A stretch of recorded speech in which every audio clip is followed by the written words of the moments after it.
আপনি কি জানেন এই পৃথিবীতে এমন একদল মানুষ আছেন যাদের কাছে মৃত্যু কোনো শোকের বিষয় নয়, বরং মৃত্যু তাদের কাছে এক পরম উৎসব।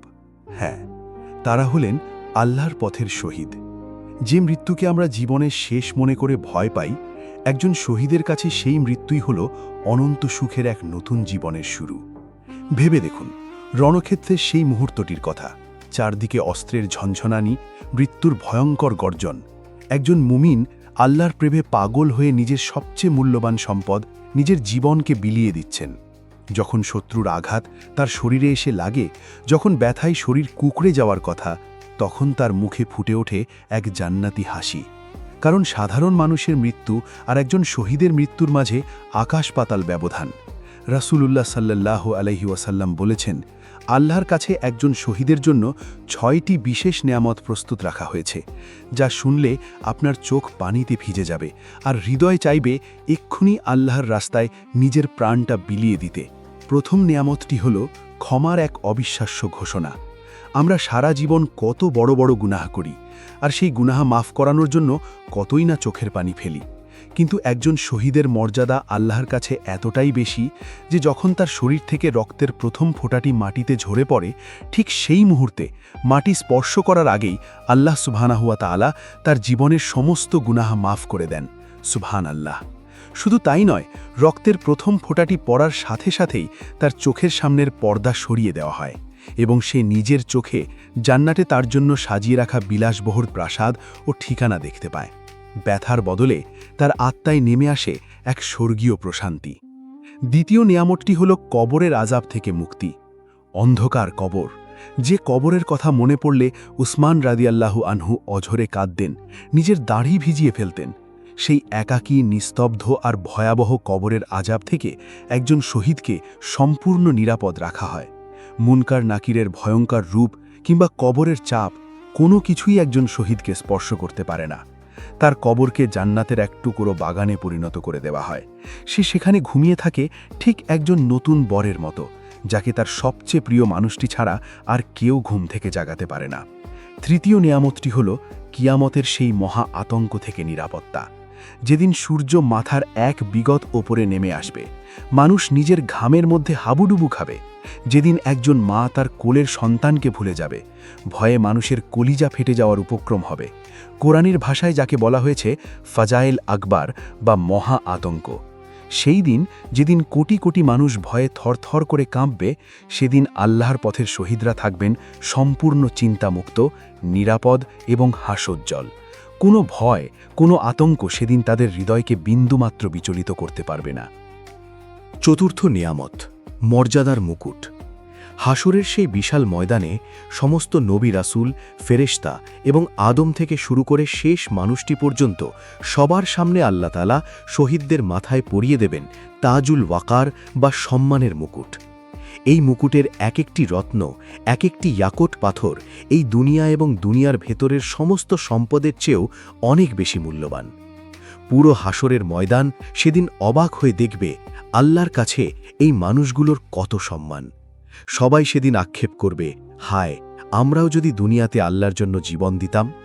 পঞ্চম নেয়ামত হল জান্নাতের অসীম সুখ। একজন শহীদকে জান্নাতে ৭২ জন হুরের সাথে বিয়ে দেওয়া হবে, যারা হবে অতুলনীয় রূপের অধিকারী। দুনিয়ার কোনো কষ্ট, কোনো না পাওয়া সেদিন আর মনে থাকবে না। তারা জান্নাতের সর্বোচ্চ স্তরে থাকবে, যেখানে বইবে দুধ ও মধুর নদী। সেখানে তারা চিরকাল বসবাস করবে। ষষ্ঠ নেয়ামতটি শুনলে আপনার হৃদয় এক অদ্ভুত আবেগের জন্ম নেবে। হাসরের ময়দানে যখন একজন পিতা তার নিজের সন্তানকে চিনতে অস্বীকার করবে, যখন সবাই শুধু ইয়া নাফসি, ইয়া নাফসি বলে চিৎকার করবে, তখন একজন শহীদকে আল্লাহ তাআলা এক বিশেষ ক্ষমতা দান করবেন। তাকে বলা হবে, যাও, তোমার পরিবারের ৭০ জনের জন্য সুপারিশ করো। আল্লাহু আকবার। যে ৭০ জনের ওপর জাহান্নাম অবধারিত হয়ে গিয়েছিল, একজন শহীদ তার সেই পিতা, মাতা, ভাই, বোন, স্ত্রী, সন্তানদের হাত ধরে টেনে জান্নাতে নিয়ে যাবে। একবার ভাবুন তো, আপনার কারণে আপনার বৃদ্ধ বাবা মা যদি জাহান্নামের আগুন থেকে বেঁচে যান, এর চেয়ে বড় সৌভাগ্য আর কি হতে পারে? আর একজন শহীদের রুহের মর্যাদা কতটা বিশাল জানেন? সহিহ মুসলিমের হাদিসে এসেছে, সাধারণ মুমিনদের রুহ জান্নাতের গাছে গাছে ঘুরে বেড়ায়, কিন্তু শহীদদের রূহকে আল্লাহ তাআলা এক বিশেষ সম্মান দিয়েছেন। তাদের রূহগুলো সবুজ রঙের পাখির ভেতরে অবস্থান করে। জান্নাতের যেখানে ইচ্ছে সেখানে তারা উড়ে বেড়ায়, জান্নাতের সুমিষ্ঠ ফল খায়, জান্নাতের ঝর্ণা থেকে পানি পান করে। আর যখন তারা বিশ্রাম নিতে চায় তখন তারা ফিরে আসে আল্লাহর আরশের নিচে ঝুলন্ত সোনার তৈরি প্রদীপগুলোর কাছে। সুবহানাল্লাহ! স্বয়ং আল্লাহর আরশের ছায়ায় তারা বসবাস করে।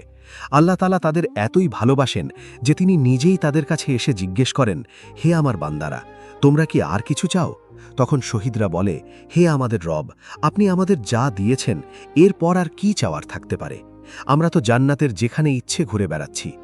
আল্লাহ যখন বারবার তাদের এই একই প্রশ্ন করেন তখন শহীদরা বুঝতে পারে তাদের কিছু একটা চাইতেই হবে। তখন তারা বলে, হে আমাদের রব, আমাদের রূহগুলোকে আমাদের শরীরে ফিরিয়ে দিন আর আমাদের দুনিয়াতে পাঠিয়ে দিন। আমরা চাই আপনার রাস্তায় আবার যুদ্ধ করতে করতে শহীদ হতে। জান্নাতে প্রবেশের পর কোনো মানুষই আর এই ধুলোবালির পৃথিবীতে ফিরে আসতে চাইবে না। এমনকি কাউকে যদি বলা হয় তোমাকে পুরো পৃথিবীর রাজত্ব দেওয়া হবে, তবুও সে জান্নাত ছেড়ে আসবে না। কিন্তু কেবল একজন শহীদ এই দুনিয়ায় ফিরে আসতে চাইবে, একবার নয় 10 বার। কারণ শাহাদাতের মৃত্যুর সময় সে আল্লাহর যে নৈকট্য আর যে ভালোবাসা অনুভব করেছিল, জান্নাতের সমস্ত নেয়ামতের চেয়েও সেই মুহূর্তটিই তার কাছে বেশি মধুর ছিল।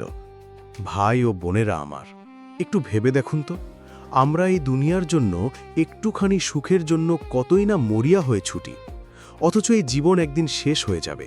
আমাদের এই শরীর একদিন মাটিতে মিশে পোকার খাবারে পরিণত হবে। যে জীবনের কোনো গ্যারান্টি নেই, সেই জীবনকে যদি আমরা আল্লাহর জন্য বিলিয়ে দিতে পারি তবেই তো তা সার্থক। বদরের প্রান্তরে উমায়ের ইবনুল হুমাম রাদিয়াল্লাহু আনহু যখন শুনলেন জান্নাতের ডাক, তিনি হাতের খেজুরগুলো ছুঁড়ে ফেলে দিয়ে বলেছিলেন, এই খেজুরগুলো খাওয়া পর্যন্ত বেঁচে থাকা তো অনেক দীর্ঘ জীবন। এই বলে তিনি ঝাঁপিয়ে পড়েছিলেন শত্রুর সারিতে এবং ছিনিয়ে এনেছিলেন শাহাদাতের অমূল্য সম্মান। আজ আমাদের সামনে হয়তো বদর বা উহুদের ময়দান নেই, কিন্তু আমাদের নিয়ত কি আছে? রাসূলুল্লাহ সাল্লাল্লাহু আলাইহি ওয়াসাল্লাম বলেছেন, যে ব্যক্তি একনিষ্ঠভাবে আল্লাহর কাছে শাহাদাত প্রার্থনা করে, আল্লাহ তাকে শহীদদের মর্যাদায় পৌঁছে দেবেন, যদিও সে নিজের বিছানায় মৃত্যুবরণ করে। আসুন আজ আমরা আমাদের রবের কাছে চোখের পানি ফেলে এই দোয়া করি, হে আল্লাহ, আমাদের এই ক্ষুদ্র জীবনকে আপনি আপনার দ্বীনের জন্য কবুল করে নিন। আমাদের বিছানায় কোনো সাধারণ মৃত্যু দেবেন না। আমাদের মৃত্যু যেন হয় আপনার পথে, আপনাকে খুশি করার জন্য। যেদিন আমাদের বুকের রক্তে মাটি লাল হবে, যেদিন আমাদের শেষ নিঃশ্বাসটি বের হবে আপনার নাম নিতে নিতে, সেই দিনটিকেই আপনি আমাদের জীবনের শ্রেষ্ঠ দিন বানিয়ে দিন। হে আল্লাহ, আপনি আমাদের শাহাদাতের সেই সর্বোচ্চ সম্মান দান করুন, যে সম্মানের জন্য স্বয়ং জান্নাতীরাও আবার দুনিয়ায় ফিরে আসতে চাইবে।